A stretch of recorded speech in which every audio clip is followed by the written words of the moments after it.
back, I was home in Oregon purging my mom's basement when I yanked open a drawer of yellowed papers and my breath snagged in surprise.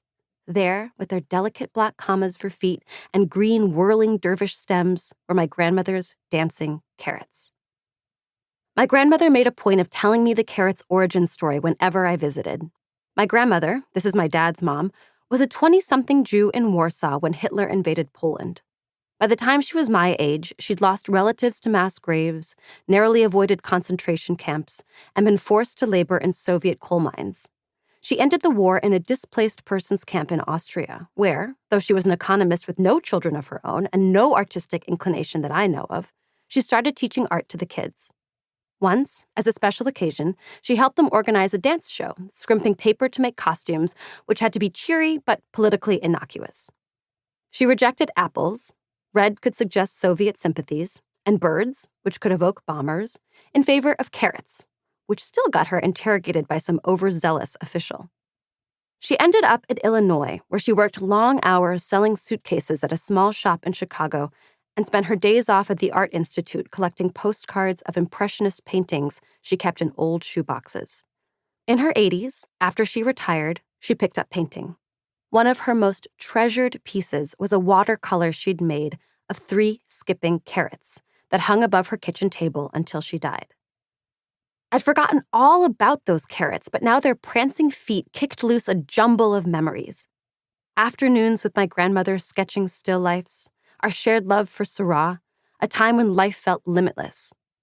I remembered sitting for hours in her kitchen studying the graceful swing of the carrots' bodies while she described the art classes she'd taught in the camp, then proudly read aloud letters from her former students who kept writing to her 60 years on.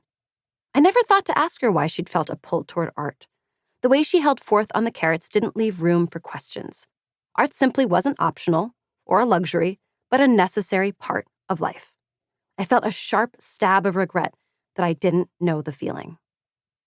I stuffed the carrots back into the drawer, but those sneaky vegetables followed me back to New York and trailed me around as I settled back into my routine. The carrots stomped their feet when I ate takeout at my desk.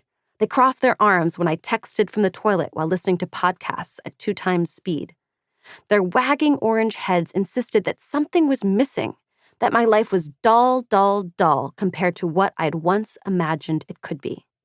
While I tried to answer emails, they danced my mind round and round the puzzle of why my grandmother had treated art, arguably the least essential thing, as essential, what she turned to when life turned itself inside out. I couldn't shake the carrots. Worse, I couldn't shake the sense that my predictable, ruthlessly optimized life had started to feel maddeningly claustrophobic. The carrots stirred up an idea.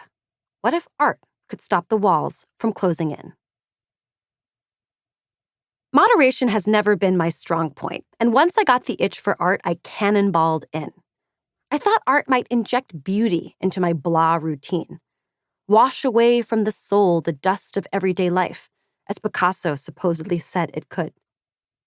My awakening was rude. I know I'm not supposed to admit this, but between you and me, a lot of the art I saw was barely recognizable as art. In the hushed halls of a renowned art museum, I beheld a giant stuffed bear with horns and a nose ring and felt my heart go out to a mutilated chair.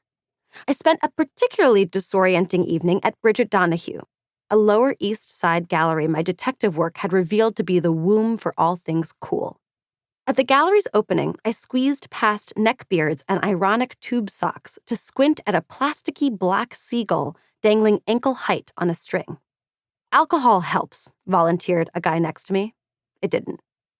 I stayed long enough to catch a performance by the artist, a burly, middle-aged man who padded out into the gallery in a snow-white costume, climbed halfway up a metal ladder, and started mumbling into a microphone about an animatronic goat trapped in an inflatable bush of cooked pubic hair. I don't know what else to tell you about the art. It was there. I was there. I knew enough not to utter the 2 phrases guaranteed to brand me a lowbrow loser. But is it art? And a 5-year-old could do that. But beyond that, I stared at it and got nothing but the familiar feeling that everyone got the punchline except me. I mean, was art just whatever people with expensive graduate degrees said it was? What made it good? Were those stupid questions? What did these geniuses nodding thoughtfully at the world's worst